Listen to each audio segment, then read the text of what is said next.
hindi kinakaya ng mga mahinang klaseng nilalang na mga kasama niya. Iyabang nga. Hindi, joke lang. Pero,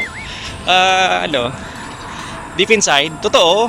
Kasi, yung mga kasama kasi namin doon, mga taga-India, mga Indiano, Nepal.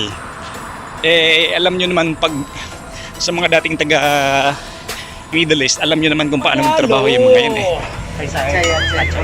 Ususangpu. कस्तो छ ठीक छ राम्रो छ Apa kabar Ma? Hai alhamdulillah baik. Balaso. Assalamualaikum abad.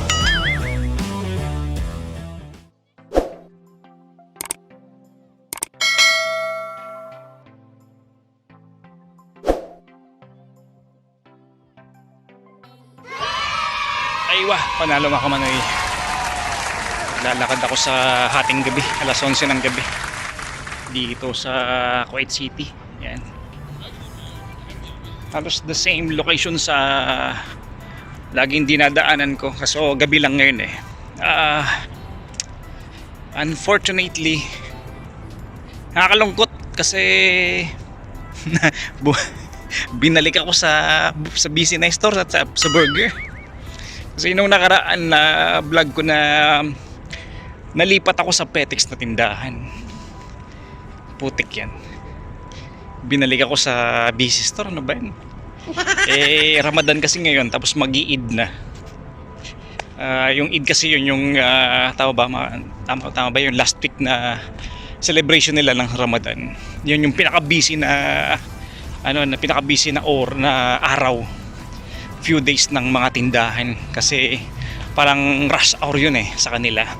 Parang last 3 days, last 5 days na tela. Nag-message sa akin si Glenn. Alas 11 na. Hinahanap na ako. Kasi ang pasok ko is 11 PM to 5 AM. Kanina kasi umaga pumasok ako 11 AM to 2 PM. Ang buong akala ko kasi in-adjust lang ako pa atras. Kasi yung dating schedule ko is 1 to 7. Tapos na lumabas na bago yung schedule is 11 to 5.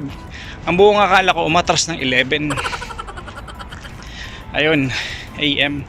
Pumasok ako ng 11 AM, inabutan ako hanggang alas 2. Nalugi ako 3 oras, nalugi ako sa pamasahe.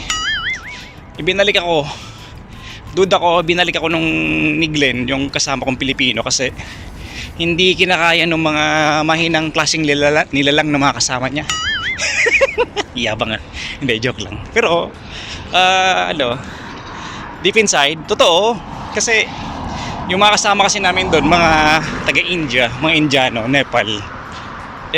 Alam nyo naman pag sa mga dating taga Middle East, alam nyo naman kung paano magtrabaho yung mga yan ang kukupad ang babagal yan. Pag Pilipino yung inilaban mo sa mga ganyan, lalo na sa pabilisan, walang tatalo sa Pilipino. The best ng Pilipino yan. Duda ko hindi kinakaya nung tropa niya ang bakbakan, kaya duda ko, nirequest uli ako nung kabayang Pilipino ni Glenn sa tindahan kasi kailangan na isang matikas yan. Hindi naman sa nagmamayabang, pero pagdating kasi sa trabaho, sa bakbakan, maasahan ako dyan. Isa ako sa mga baga sa The Flash yan. Hindi ko nililift up yung sarili ko, pero ganun talaga ako. Gusto ko bakbakan yung mabilisan na yun, pabagal-bagal. Yung mga kasama niya, mga Nepal sa mga Indiano, wala, malamang lagi siyang nadadown.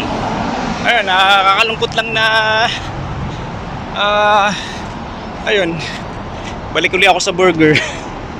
Imbis ang ganda na ng buhay ko dati dun sa Petex na tindahan, dito lang sa kabila lang yun, magkabilaan lang siya At lugi pa ako sa pinasok ko kanina, pero try kong ilagay dun sa attendance na pumasok ako sa Petex na tindahan kasi 3 hours yun. Magkano din yung 3 hours pag binayaran? Di ko inaasahan, pero sayang 3 hours yun Kumonsumo ako ng oras, naglinis ako doon, nag-chop ako, nag-ready ako ng mga ingredients, at naglinis ako ng tindahan, tapos nag-take ako ng order. Tapos ano lang, salamat lang. No, hindi babakbang ko yun, lalagay ko yun sa attendance. So yan mga kamanoy, balik ako sa burger. Nakakainis lang kasi back to busy na naman ako. Nakakainis. May parak. Makamad eh. May parak. Tinitext na ako ni Glenn yung sa kasama ko. Si Mama eh, ako. Hanggang alas 5 tayo mamaya. Kainis, sarap.